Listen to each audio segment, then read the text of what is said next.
Hello, my dear students. This is RV Jambagi welcoming you for SSLC online classes. Students, in the past period, we learnt force on a current carrying conductor placed in a magnetic field. We understood the behavior of a current carrying conductor when placed in the magnetic field. So what it said? It said when a current carrying conductor placed in a magnetic field, it experiences the magnetic force. So the current carrying conductor experiences the magnetic force when it it is kept under the magnetic field. We also learnt Fleming's left-hand rule, which states that by stretching the thumb, forefinger, center finger of the left hand in such a way that they are mutually perpendicular to each other. The forefinger indicates the direction of magnetic field, center finger shows the direction of flow of current, and then the thumb points out the direction of motion of the conductor. Forefinger is indicating the direction of magnetic field and center finger shows the direction of flow of current. By these two, then you can go for thumb. Thumb points out the direction of motion of the conductor. These 2 points are essential in engaging the next concept, that is electric motor. Here we are learning electric motor, definition, principle, construction, working, and uses of electric motor. An electric motor is a rotating device that converts electrical energy into mechanical energy. The electric motor is a rotating device that converts electrical energy into mechanical energy. Every electric motor has a shaft or an axle which rotates continuously when the current is passed. When the current is passed, the motor has a shaft or an axle that rotates continuously. A common electric motor works on direct current, hence the name DC motor. The electric motor which we are learning now is actually DC motor. There is one more type of motor, that is AC motor. We are not worrying about that. So just focus on DC motor. Principle. An electric motor is work on the principle that a current carrying conductor or current carrying rectangular coil placed in a magnetic field, a force is generated on the coil which rotates it continuously. The same principle being used here when a current carrying conductor kept inside the magnetic field, it experiences a magnetic force. That is rewritten in a systematic way as when a current carrying a rectangular coil placed in a magnetic field, a force is generated on the coil. So once the force is generated on the coil, it rotates continuously. That's what this principle is all about. When the coil rotates, the shaft or an axle attached to it is also rotates. In this way, the electrical energy is converted into mechanical energy in the motor. Let's take the construction.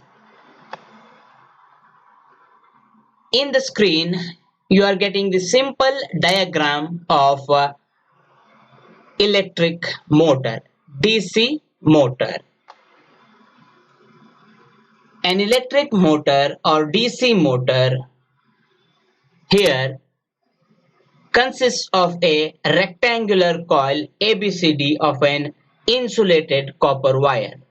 The electric motor has the coil ABCD, which is of insulation, which is completely of insulation, or you may take insulated rectangular copper wire ABCD.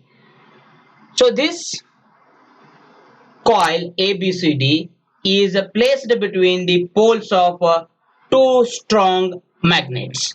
It is kept between the strong magnet which is having the strong magnetic field. That coil is kept between those poles. And remember, the coil ABCD, you may say take those arms AB and CD, they are perpendicular to the direction of magnetic field.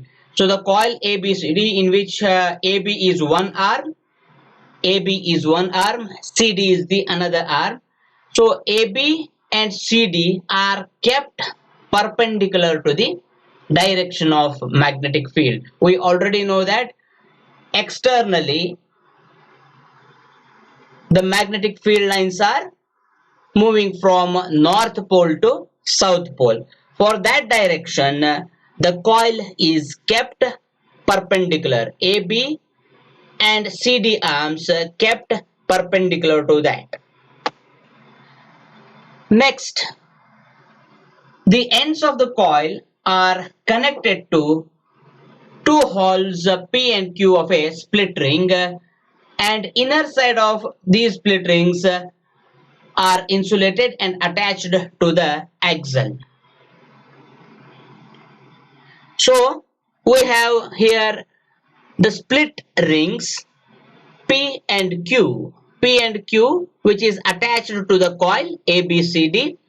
P and Q, the inner part of P and Q are of well insulation, and they are connected to the axle of the motor. The conducting edges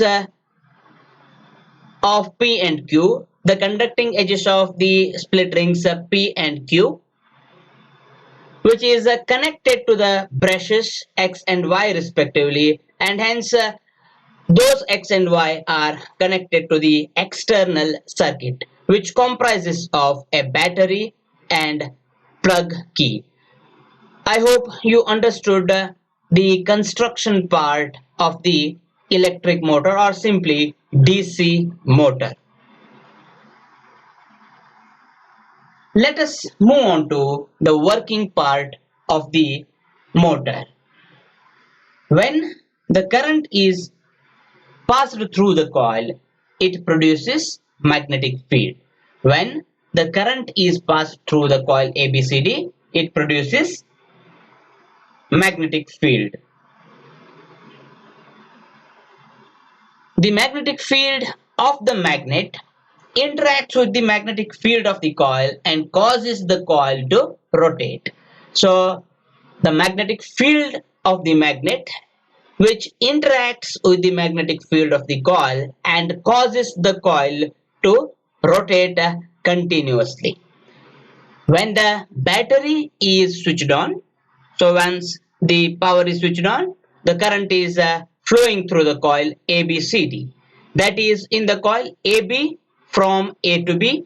Here in the picture, the current is passing through ABCD. ABCD, again it is broken into two arms. AB is one arm, CD is the another arm of the coil.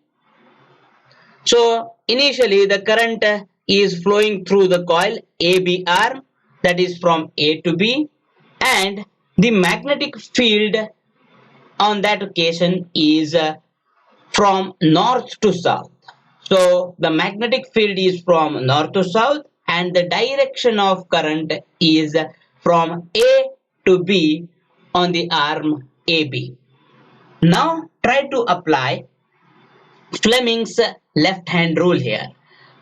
So place again the mutually perpendicular fingers in such a way that the forefinger shows the direction of magnetic field, the center finger shows the direction of electric current, and the thumb points out the direction of motion of the coil. You bring that Fleming's law here and place your hand in accordance with that. You find that the force on the coil AB is downwards. The force on the coil AB is downwards. From the Fleming's left hand rule, the force on the coil AB is downwards. Similarly, if you take the CD part, on CD, apply again Fleming's rule, you come to know that the direction of CD is upwards. The force applied on the arm CD is upwards, exactly opposite to the AB. AB is pushed down, CD moves up. By apply same Fleming's left hand rule, you come to know. Thus, the coil rotates with AB downward and CD upward. So when the battery is switched on, the current is flowing through the coil ABCD. In the arm AB, and that is moving, current is moving from A to B, and the magnetic field in that case is from north to south. So apply Fleming's left hand rule, the coil AB moves downwards and CD similarly moves in the opposite direction, that is upwards. Now the coil AB and CD interchange their position.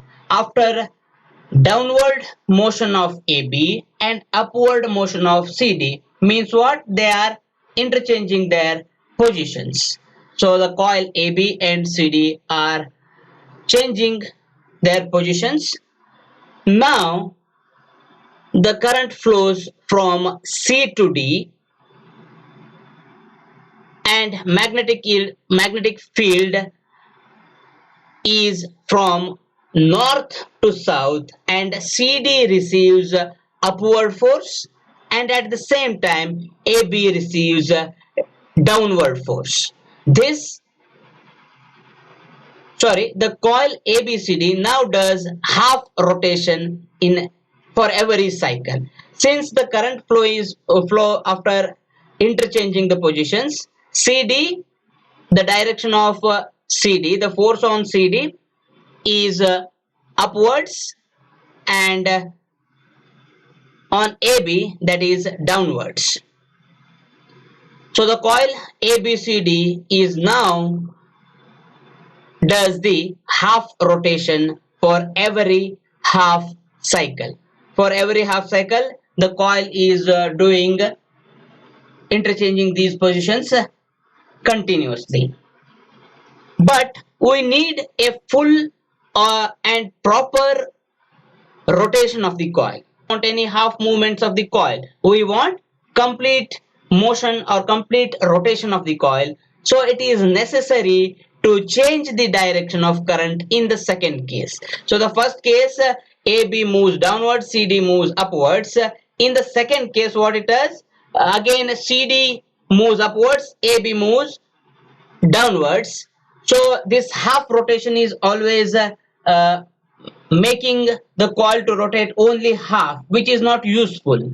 So it is necessary to change the direction of current in the second half. In the second half, we need to change the direction of current. By that, the coil rotates continuously and properly. To reverse the direction, we require a commutator. A commutator is a device generally reversing the direction of current. Okay. So a commutator is required here. Commutator is the device that reverses the direction of current. In this case, the split ring itself is acting like a commutator. We used here split rings. Split rings behaves as the commutator. Commutator, again, it is the device that reverses the direction of electric current. I hope why there is a necessity of using a commutator you are getting, I believe. Now, as the coil rotates, the split rings moves with it. So we used here commutator, the split rings. So split rings also moves as the coil rotates. As the coil rotates, the split rings also moves with it. When the coil becomes parallel to the direction of magnetic field, let's imagine here the magnetic field and coil which are parallel to each other.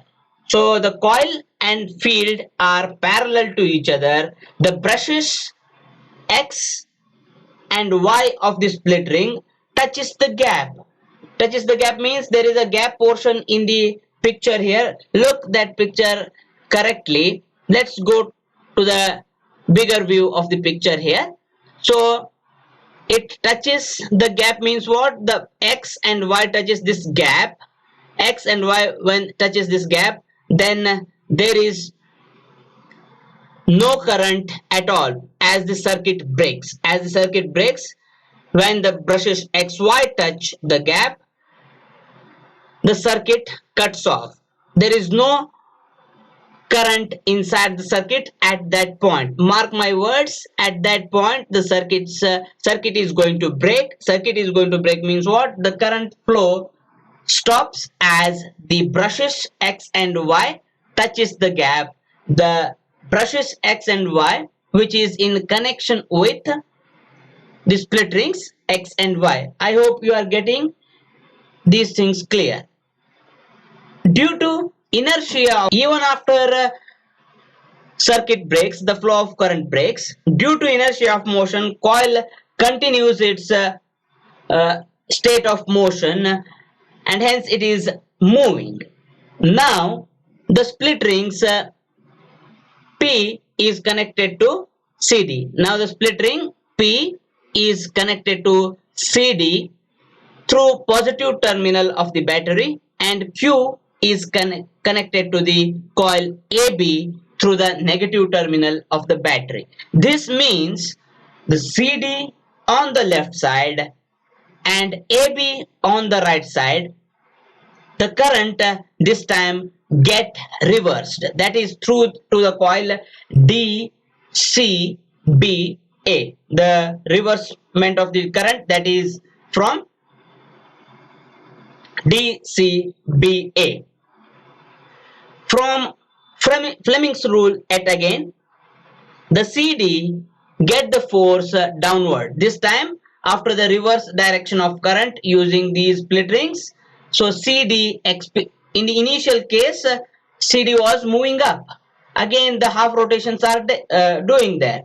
What it does after the usage of split rings or as a commutator, what it does the change in the direction of current. So once the change in the direction of current took place, CD gets the downward direction. The force on CD will be on downwards as AB directed upwards. This reverse direction of current changes every half cycle. Remember, this direction of current changes every half rotation. Once that coil touches the gap, circuit breaks and hence due to inertia of motion it will continue, but it is always doing for every half cycle and the coil ABCD thus continues to rotate in the same direction it was earlier. This is how electrical energy is converted into mechanical energy. So try to understand all the points one by one, you will come to know. I hope you understood all these points clear. Dear students, let's take the types of electric motors. In the picture, you have different types of motors arranged systematically. Please go through to that. That is not a necessity factor to learn. Anyway, try to get the different types of electric motors by using that screen.